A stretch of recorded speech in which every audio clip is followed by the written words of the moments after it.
Hello everyone, and my name is Lorin, and today I'm going to be co-presenting with my colleague Tamera, and we're going to talk about chapter 16 in our text, which is critical media inquiry is high school social studies for social justice.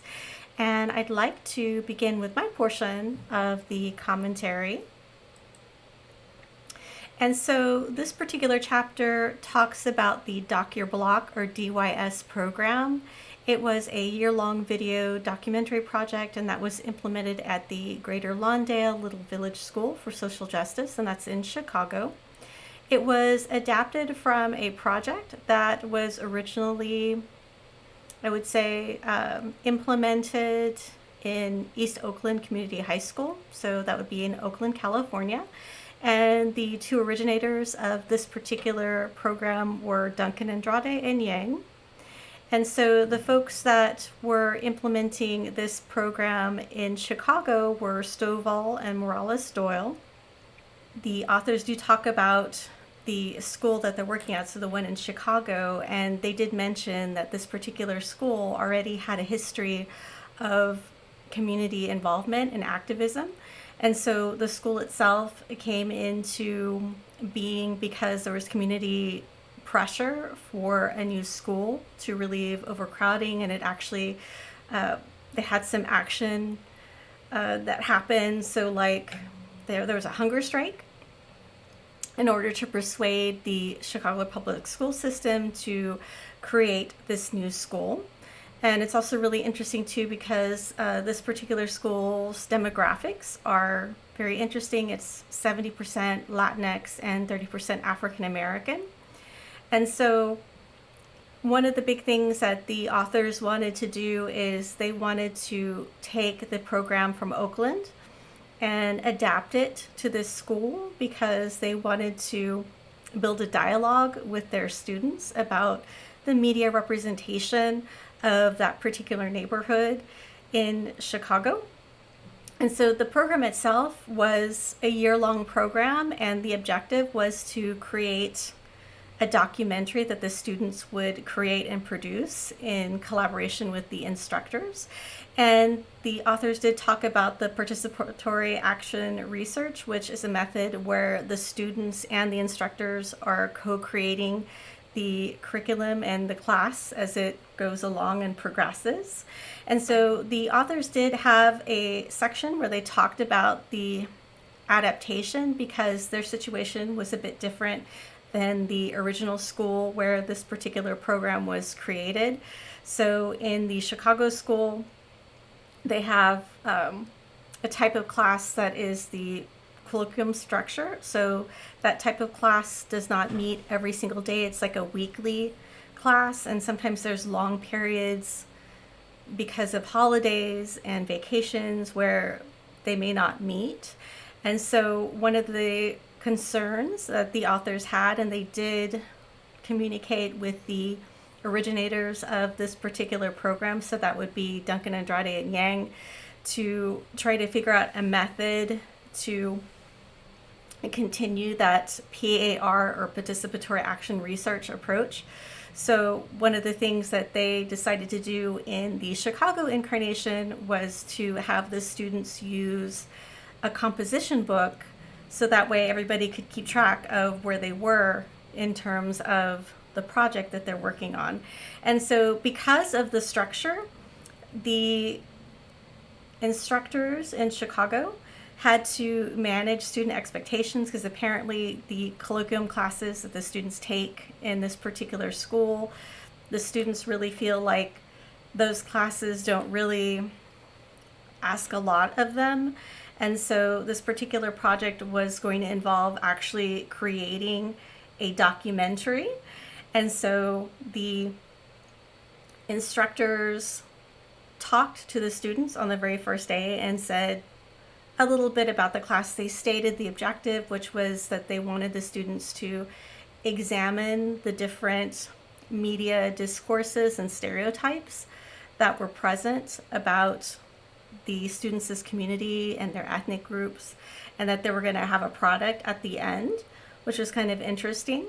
And so some of the other things that the chapter talks about is just the actual practice of this particular program. And so there were some really interesting points that came up. One of them was really interesting because it sounded like the instructors were able to confer with some outside experts. So they did confer with some other faculty members to talk about ethnographic methods and how to teach the students to do that.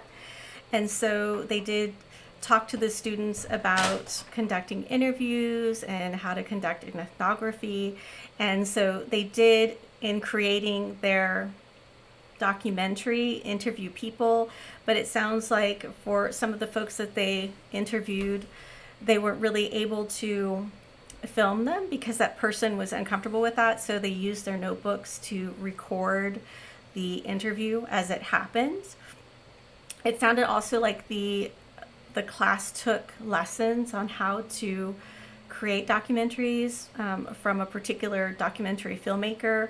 They do mention elsewhere that there were some issues with having the equipment and the lab to be able to create this documentary. And I think it's interesting because this apparently occurred like in 2008, 2009. And so nowadays it seems like, just from a technological perspective, that it might be even easier to approach this and implement it because now people have smartphones. And so there have been cases where people have made entire movies just using a smartphone, and it's much easier to even edit video on your smartphone. So I'm thinking that, if we look at our modern or our lens from 2021, that this particular issue that they came up with, at least in implementation, it might be something that would be maybe handled a bit differently, and it might be a little easier to implement in that particular sense. One other thing that they mentioned when they were talking about the actual practice and implementation that really struck me was the documentation that they did of law enforcement. Basically, I wouldn't say interfering necessarily, but there was some sensitivity there, and people felt like they were being watched really closely. And of course, from our vantage point in 2021, with what's happened in the past year or so, and of course with the trial that's going on right now, the George Floyd trial, it's something that really jumped out at me when I was reading this. The other part that I thought was interesting as well is they talked about the concept of studying up. So that means going to different parts of the city that have a different socioeconomical profile. And so they talked about, going to the parts of Chicago that were much more ritzy. And I thought that was interesting because that's not a concept that I've really heard about. And so I found that really interesting in the sense of knowing at the outset that this particular program had one of the objectives for the students to be able to examine hegemony and a class, a race, ethnicity, and how that all builds in existing power structures and perpetuating stereotypes and things like that. And so all in all, I thought this was a really fascinating article.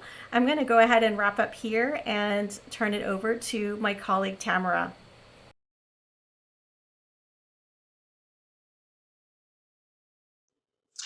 So, when the teachers and the students finally had developed their interviews and were ready to conduct those interviews and film everything, they went out into the community and they faced many issues when they were out there. And the predominant issue that they faced was dealing with law enforcement.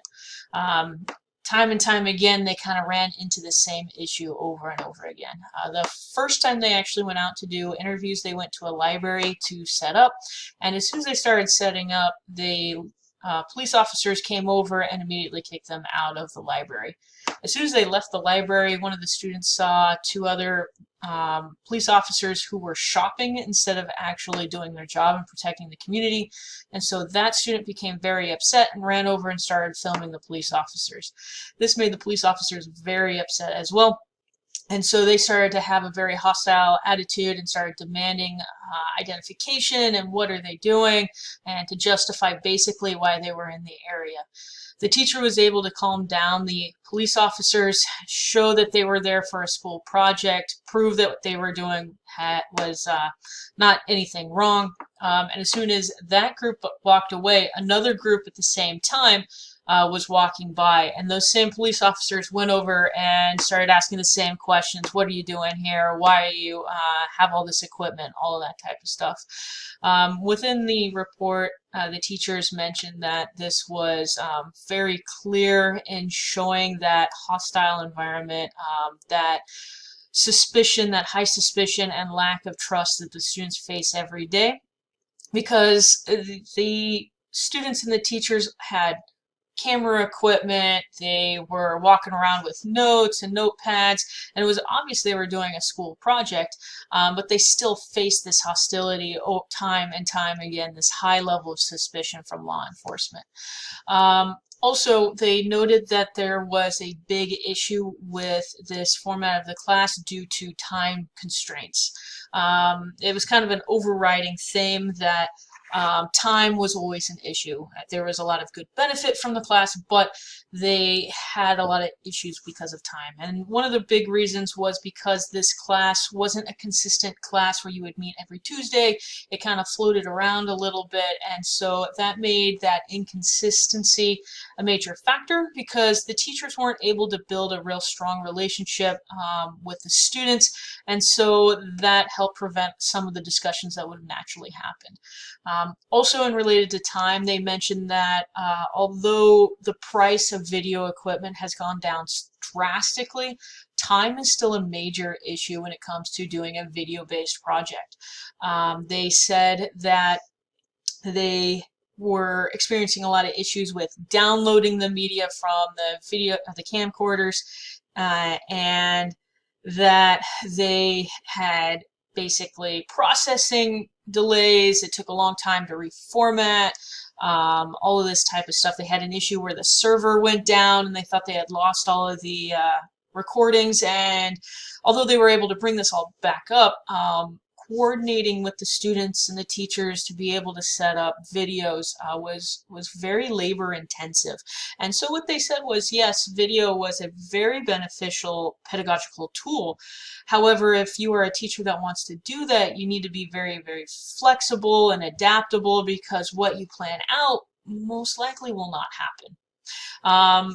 One of the big reasons why I was really drawn to this chapter in particular was because they were using video for kind of a social justice and education purpose.